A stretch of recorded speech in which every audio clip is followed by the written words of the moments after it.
Well, the official 2024 LC500 USA updates have been unveiled, and I am quite disappointed because they did not bring the Ultimate Edition to the US. And if you don't know what that is, then I've already made a video talking about the 2024 LC updates in the European market.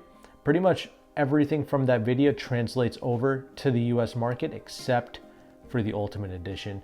And what is that, you might be asking? Well, it was a limited production version of the LC where apparently the Takumis in Japan, they are tinkering and modifying the engine to make it feel just subtle improvements, to the engine. But whatever, they did something at least with the LC and its engine, but we're not getting that here. It was a vehicle that was going to come in matte white with like a blue interior. And the reason why I was so excited about the Ultimate Edition is because that was the closest thing we ever got to an F-Sport, if you will. That is the only thing I really wanted out of the LC500, a proper F-Sport trim level, and that's what I'm going to cover in this video, what I personally wanted out of this car. But before I do that, I will just quickly go over the USA 2024 updates in case you haven't seen my previous video. The changes that are going to transfer over is the 12.3-inch touchscreen. Many of you have been asking for it, with wireless Apple CarPlay, but not wireless Android Auto. You actually have to plug in your Android device for the Android Auto to work, but you do have the wireless CarPlay, and you also get the 360 camera that many people have been asking for. You also get over-the-air updates. You can say, "Hey Alexa," and you can talk to the car.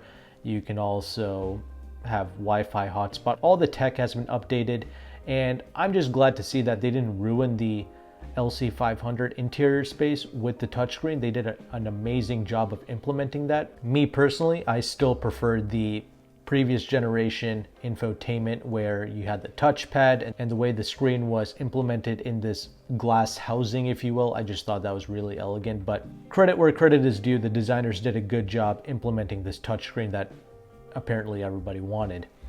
You're also going to get your ultrasonic blue mica color, and you're also going to get your copper crest color as well. And apparently we have a dark rose interior color now.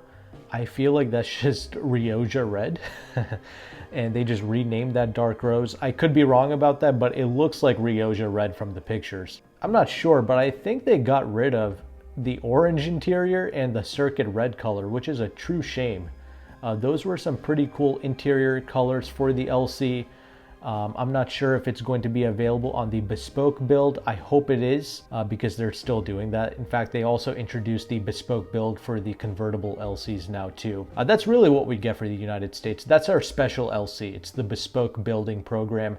We don't really get anything else interesting with the LC. And also, I saw this on the Lexus.com, the USA site.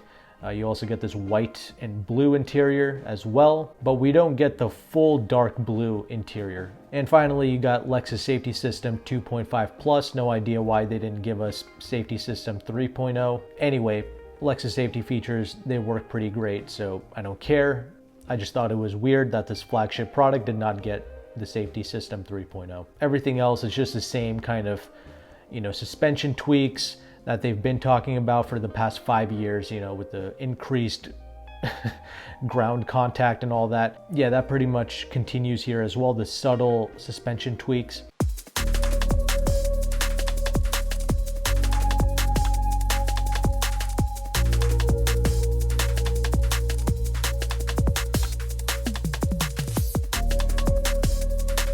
I personally have always wanted an F-Sport trim level. That's what I've been wanting to see on these vehicles for the past 3 or 4 years now.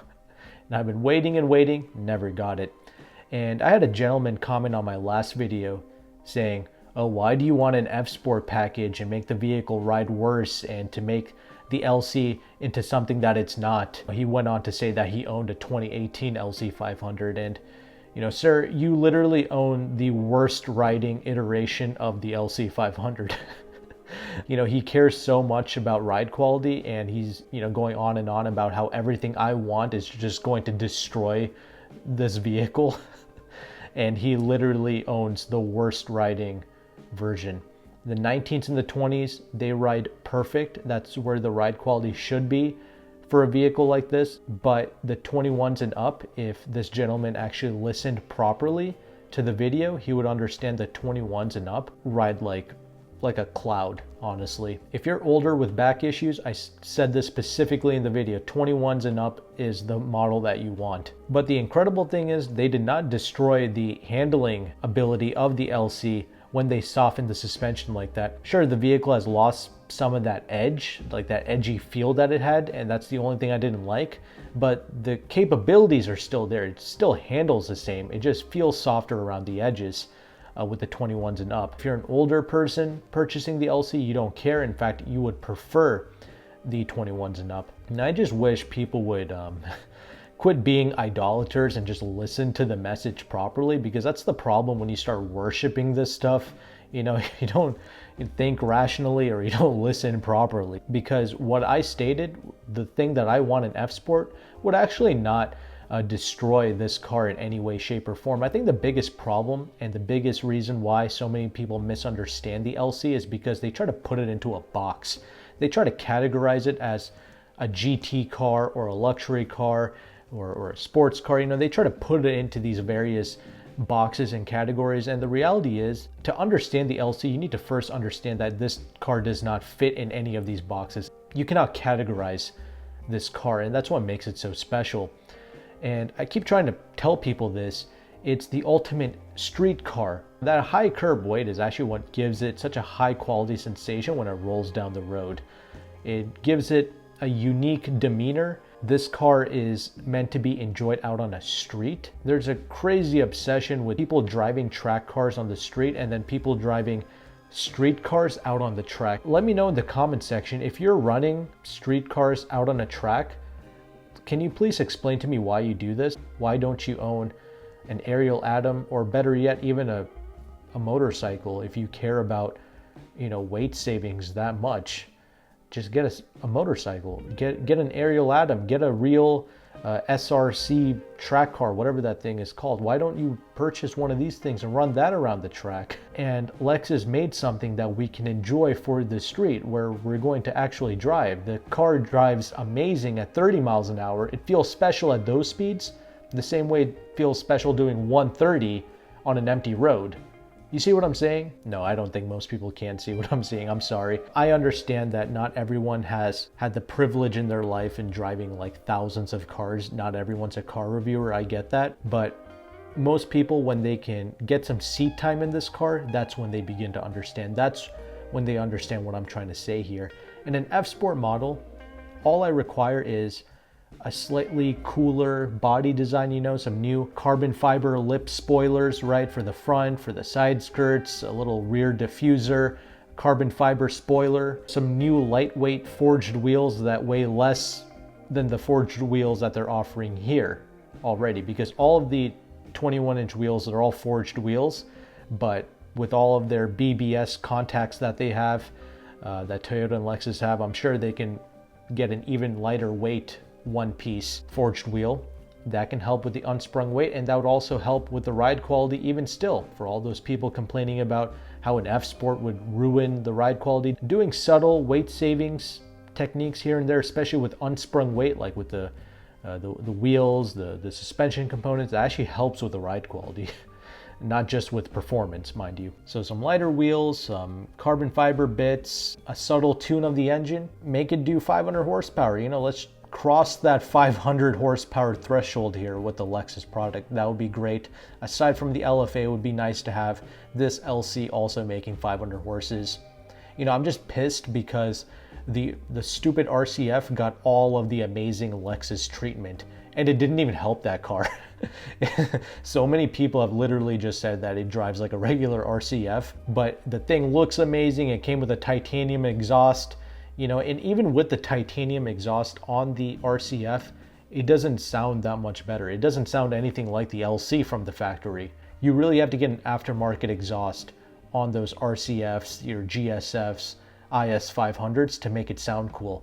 The LC sounds like a completely different animal. So just enhance that. I want it to be a little bit louder. You know, put a titanium exhaust on this LC 500, because a titanium exhaust weighs half as much as a stainless steel exhaust system. Typical stainless steel exhaust system weighs 50 pounds.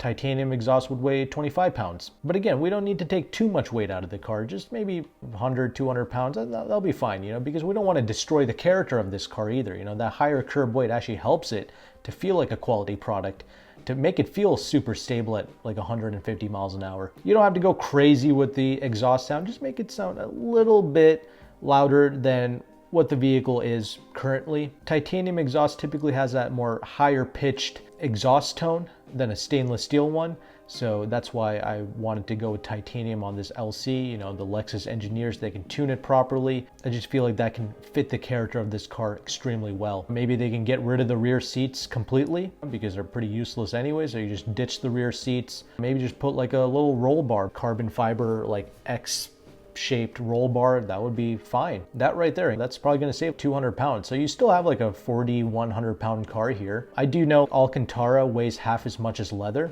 Full Alcantara interior would be lighter, but not by much. I think like Lamborghini, they use Alcantara throughout their interior space, but it only saves them like 11 pounds. I don't want to strip any of these sound deadening materials or any of the things that make this vehicle refined and sublime to drive on a day-to-day basis. I don't want them to take any of that away, but you know, removing the rear seats, that could mess with the structural integrity of the vehicle. That's why I suggested maybe just putting a roll cage in the back to keep that rigidity, or to even stiffen the vehicle up further. Another thing they can stiffen up is the suspension.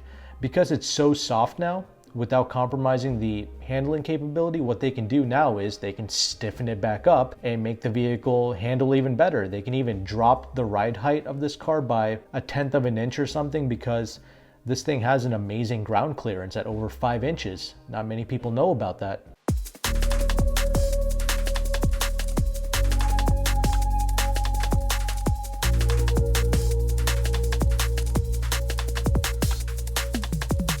So everything I just stated here, these are just subtle tweaks and improvements that I wanted to see with this car that totally did not destroy what the LC is. Just to add a little bit more edge into the car, because that's what this car is. It's got an edgy side to it. It's not just your traditional grand touring car. It's not like a Bentley Continental or an S-Class coupe. It's not like that. It's got a little bit more edge, a little bit more aggression to it. It's actually fun to fling it around, to slide about in it. It's really easy to do that. When I had my 2020 LC, when I was leasing that, dude, I was going nuts with that car. It was easy to get that thing sideways and to, oh, it was beautiful. It was really stunning the way that this car drives and feels. It's so predictable in its nature. You can have a lot of fun with this car out on the street. That's what so many people misunderstand about this car. It's not just a GT car. You can drive this thing hard and it's fun. Again, hard on the street. An F Sport done the way I just described here, that would be amazing. I would really like to experience that. And no, I don't want an LCF. That's not something I really care about. A twin turbocharged V8, I don't want that, because here, I will show you your LCF right now, okay? You have your BMW M8, okay? That's your LCF, okay? You have your S63 AMG Mercedes Coupe. You have so many LCFs in the world, okay? Your RS7 Audis. You have a bunch of these vacuum cleaner, disposable twin turbo V8s. That's a dime a dozen, okay? Everyone's doing that. That's not that special. What makes this car special is the naturally aspirated V8 engine. I just want them to enhance that just a little bit, okay? I don't want this spec sheet glory hole car. In fact, a lot of those spec sheet cars that many people idolize and worship, they're really not that great. They're not that much fun out on the street like a lot of these journalists make them out to be. But anyway, who knows if we're actually going to get any of this. Maybe for their last model year, I wish they would do something special like what I just described here. For most people, you need to go out there and you need to try a variety of vehicles. Get them on your spectrum so you can rank this vehicle, okay? You need to go out and try that Mustang, Challenger, Camaro trio. You have to move up to the M3s, the RS Audis, and the AMG Mercs. Then you have to go kind of on the higher end with the 911s and a few lightweight exotics, right? A couple of Ferraris and stuff here and there. You need to try all of these vehicles, get a little spectrum going, and now you'll begin to understand where this LC sits and why I'm so high on it, because this car hits way above its price tag. really. It feels like a $250,000 object when you drive around in it. Kind of need a lot of experience to do that, and unfortunately not many people have that experience to really understand what I'm talking about. Some people get it. Some people have purchased this car because of my videos and they're really enjoying them. But if that's you, God bless, continue to enjoy. Leave your thoughts below in the comment section. I'll have my next video on the end screen here. Click on it and I will see you there.